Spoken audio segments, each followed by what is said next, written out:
शहर की सास। एक समय की बात है, सीता नाम की एक बहुत ही सुंदर लड़की रहती थी।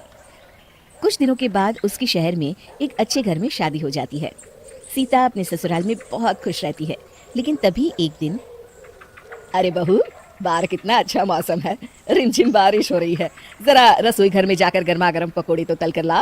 तेरे हाथों से बने पकोड़े भी खा कर देखती हूँ, अच्छे तो बनाती है ना। हाँ माँ जी, अभी बना कर लाती हूँ। इतना कहकर सीता रसोई घर में चली जाती है। थोड़ी देर के बाद सीता गर्मा गर्म पकौड़ों से भरी प्लेट अपनी सास के सामने रख देती है। सीता की सास जैसे ही एक पकौड़ा उठाकर खाती है, अरे ये क्या पकौड़े बनाए हैं तूने, इतना ज्यादा तेल। अरे ना समझ, तुझे तो जरा भी अकल नहीं है। अरे घर का सारा तेल उठाकर कढ़ाई में डाल दिया क्या तूने। सीता घबराकर अपनी सास से माफी मांगती है। मुझे माफ कर दीजिए माँ जी। सीता की सास बहुत गुस्से में थी। अरे मैं तो पहले से ही अपने बेटे की शादी गांव की लड़की से करने के खिलाफ थी। पता नहीं कौन सी मनहूस घड़ी थी जो मेरी मती मारी गई थी, और मैं तुझे अपनी बहू बना कर ले आई, जिसे ढंग से खाना भी बनाना नहीं आता। अब खड़ी खड़ी मेरा मुंह क्या देख रही है, हटा तेरे पकड़े यहाँ से। सीता प्लेट उठाकर बिना कुछ कहे चुपचाप वहाँ से चली जाती है। एक दिन सीता घर का काम कर रही होती है, तभी पड़ोस की एक औरत वहाँ आती है और सीता की सास से कहती है, अरे रमेश की माँ, आज मेरे पोते का जन्मदिन है, तुम शाम को केक खाने आ जाना, और हाँ, अपनी बहू को भी जरूर से लेती आना। हाँ हाँ बिरजे की माँ, ये भी कोई बोलने की बात है, मैं जरूर आऊंगी। फिर पड़ोस की औरत वहाँ से चली जाती है। सीता की सास सीता की तरफ देखते हुए कहती है, अरे तू क्या मेरा मुंह ताक रही है, मैं तुझे लेकर कहीं नहीं जाने वाली, जा अंदर जाके काम कर, बहुत सारे कपड़े धोने के लिए पड़े हैं। फिर सीता कपड़े धोने के लिए बाथरूम में चली जाती है और कपड़ों को बाल्टी में डालकर धोने लगती है। तभी उसकी सास वहाँ आ जाती है और गुस्सा करते हुए कहती है, अरे बेवकूफ लड़की, तुझे किसने कहा था इस तरह से कपड़े धोने के लिए। जब घर में वॉशिंग मशीन पड़ी है तो कपड़े उसी में धोने चाहिए ना। इस तरह तो तू घंटों तक बाथरूम में ही कपड़े धोती रहेगी। ये भगवान, तुझे तो जरा भी अकल नहीं है। तभी सीता कहती है, लेकिन माँ जी, मुझे वॉशिंग मशीन में कपड़े धोने नहीं आते। अरे तो मुझसे पूछ लेती, लेकिन तुझे समझा कर क्या फायदा, आखिर तू है तो गांव की ही। अरे जरा सुधा की बहू को देख, हर काम में तेज है, सारा मोहल्ला उसकी तारीफ करता है। सुधा बड़ी किस्मत वाली है जो उसे भगवान ने ऐसी बहू दी। पता नहीं भगवान की मेरे साथ क्या दुश्मनी थी जो तुझे मेरी बहू बनाकर भेज दिया। अब चल खड़ी खड़ी मुंह मत ताक मेरा, मैं सुधा के घर जाकर आती हूँ। इतना कहकर सीता की सास वहाँ से चली जाती है। फिर उसी शाम जब रमेश घर आता है तो उसके चेहरे पर उदासी देखकर माँ उससे पूछती है, अरे बेटा रमेश, क्या बात है, आज बड़ा उदास लग रहा है, तेरी तबीयत तो ठीक है ना बेटा। क्या बताऊँ माँ, पिछले कुछ महीनों से अपनी दुकान घाटे में चल रही है। दुकान का काम बढ़ाने के लिए मैंने जो कर्जा लिया था उसका ब्याज भी मैं टाइम पर नहीं दे पा रहा हूँ। अगर इसी तरह चलता रहा तो हमें अपनी दुकान बंद करनी पड़ेगी। इतना कहकर रमेश उदास होकर अपने कमरे में चला जाता है। देखते ही देखते रमेश की दुकान में इतना ज्यादा नुकसान होता है कि उसे अपनी दुकान बंद करनी पड़ती है और रमेश घर पर बैठ जाता है। सीता अपने पति की ये हालत देखकर बहुत दुखी होती है। दूसरी तरफ सीता की सास भी अब कुछ बुझी बुझी सी रहने लगती है और कर्जे की चिंता में दिन रात परेशान रहती हैं। फिर एक दिन लालाजी रमेश के घर आते हैं। अचानक लालाजी को देखकर सीता की सास चौंक जाती है और लालाजी से कहती है, अरे लालाजी, आप अचानक घर पर क्यों आ गए, हम आपके पैसे बहुत जल्द चुका देंगे जी। अरे बहन जी, आपसे पैसे मांगने कौन आया है, आपके सारे पैसे तो आपकी बहू ने अपने पिताजी के हाथों भिजवा दिए थे। बहन, एक सच कहूँ, बड़ी किस्मत वाली हो आप जो ऐसी बहू आपको मिली है। मैं तो आपको अपनी बेटी की शादी का निमंत्रण कार्ड देने आया हूँ, ये लीजिए, और सह परिवार मेरी बेटी की शादी में जरूर से आइएगा। फिर लालाजी सीता की सास को अपनी बेटी की शादी का कार्ड देते हैं। अच्छा बहन जी, अब मैं चलता हूँ, मुझे और भी जगह कार्ड बांटने जाना है। इतना कहकर लालाजी वहाँ से चले जाते हैं। सीता की सास भागती हुई सीता के कमरे में जाती है और सीता को गले लगाकर कहती है, मुझे माफ कर दे बहू, मैंने तुझे बहुत परेशान किया। मैं भूल गई थी कि बहू भी आखिर एक बेटी होती है, और तूने आज अपनी बेटी होने का फर्ज निभा दिया। भगवान करे तुझ जैसी बहू हर सास को मिले। अरे माँ जी, आप तो मेरी माँ समान है, और मैंने जो इस घर के लिए किया वो तो मेरा फर्ज था। उस दिन के बाद से सीता की सास सीता का बहुत ख्याल रखती और दोनों सास बहू हंसी खुशी मिलजुल कर रहने लगे। शिक्षा, वक्त पड़ने पर हमारे रिश्ते ही हमारे काम आते हैं। शहर आई बहू। सुधा एक छोटे से गांव की रहने वाली और कम पढ़ी लिखी लड़की थी, इसके बावजूद उसकी शादी शहर में एक अच्छे खाते पीते घर में हो जाती है।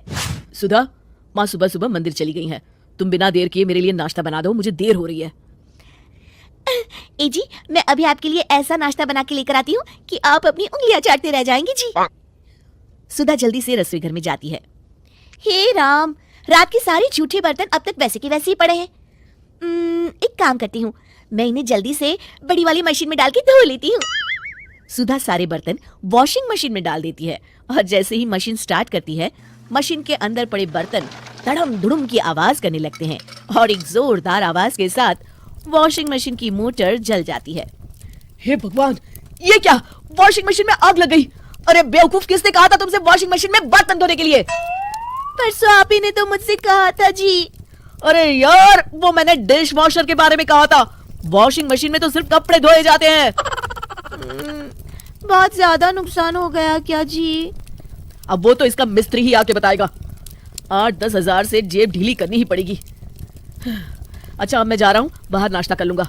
और तुम भगवान के लिए माँ के आने तक घर की किसी भी चीज को हाथ मत लगाना। कार्तिक चिढ़कर घर से चला जाता है। इस तरह अलग अलग रहन सहन के चलते और शहर की नए जमाने की चीजों से अनजान सुधा अक्सर कोई ना कोई बेवकूफी कर देती थी। इसी तरह एक दिन सुधा कमरा साफ कर रही होती है कि तभी उसकी नजर कार्तिक के लैपटॉप पर पड़ती है। मेरे पतिदेव का भी जवाब नहीं, इतनी महंगी चीज को ऐसे ही रख छोड़ा है। ओहो, कितनी धूल जमी है इस पर। अभी इसे साबुन से रगड़कर साफ कर देती हूँ। सुधा कार्तिक के लैपटॉप को साबुन से धोकर कपड़ों के साथ सूखने के लिए रस्सी पर टांग देती है। शाम को जब कार्तिक घर लौटता है तो अपने लैपटॉप को इस तरह रस्सी पर टंगा देख उसकी आंखें फटी की फटी रह जाती है। हे भगवान, मेरा 50,000 का लैपटॉप इस रस्सी पर क्यों लटक रहा है? सुधा, यो! क्या हुआ जी? ये क्या है? अब भगवान के लिए ये मत कहना कि तुम्हारे गांव में लोग लैपटॉप को इसी तरह धोकर सुखाते हैं। आपको पता है जी, इस पर कितनी धूल जमी थी। एक तो खुद आप अपनी चीजों को साफ सफाई से रखते नहीं, ऊपर से जब देखो मुझे आंखें दिखाते रहते हैं। हे भगवान, इस पागल औरत का मैं क्या करूं, क्या करूं, क्या करूं? सुधा रोने लगती है।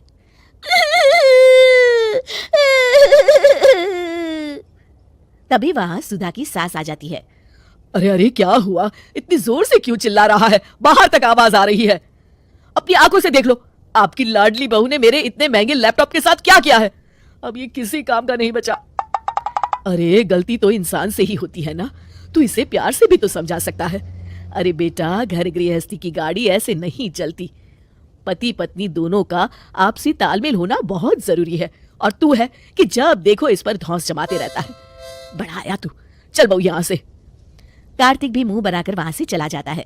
फिर एक दिन सुधा बाजार में खरीदारी करने के लिए जाती है। अरे बहन जी, ऐसा सामान आपको पूरे बाजार में नहीं मिलेगा, सिर्फ और सिर्फ 600 रुपए का है। बाप रे बाप, 600 रुपए? अरे भैया, 100 रुपए की चीज 600 में दे रहे हैं। अरे लूटना है तो जाके बैंक लूटो ना, हम गरीबों को क्यों बेवकूफ बना रहे हो? रहने दो जी, नहीं चाहिए हमें। सुधा वहां से जाने लगती है। तभी दुकानदार उसे आवाज देता है। अरे बहन जी सुनिए तो, अच्छा कितने रुपए देंगी? 200 रुपए।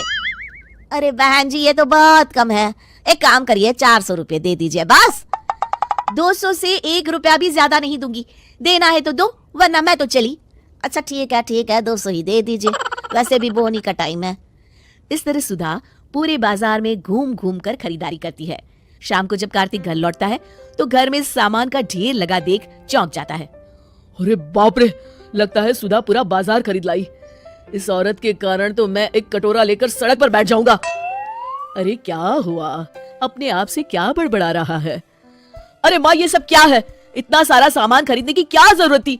आपको पता है अभी घर में पैसों की कितनी तंगी चल रही है। क्यों, शादी के पहले तू भी तो घर के लिए इतना ही सामान लेकर आता था ना? अच्छा बेटा, जरा सोच के बता, ये सामान कितने का होगा? इसमें सोचना क्या है माँ? 10-12 हजार से कम में तो बात नहीं बनी होगी। मैं खुद ये सारा सामान हर महीने लाता था। सुधा हंसने लगती है। अरे नालायक, ये सारा सामान मेरी बहू सिर्फ 3,000 रुपए में लेकर आई है। क्या? हाँ, तुम मजाक कर रही हो ना? इतना सस्ता सामान सुधा कैसे ला सकती है? अरे बेटा, सिर्फ इतना ही नहीं, बहू ने तो हर महीने बचत कर करके तेरे लिए नया लैपटॉप भी खरीद लिया है और तू हर महीने दुकानदारों के हाथ बेवकूफ बनकर 2-3 हजार की चीज 10-12 हजार रुपए में ले आता था। माँ, सिर्फ ज्यादा पढ़े लिखे होने से कुछ नहीं होता। अक्लमंदी के साथ साथ समाज में रहने के तौर तरीके, लोगों से बात करने की कला, ये सारे गुण भी होने चाहिए और जो सुधा में है। शिक्षा, ज्यादा पढ़े लिखे होने के साथ साथ इंसान में समझदारी और अक्लमंदी का तालमेल भी होना चाहिए।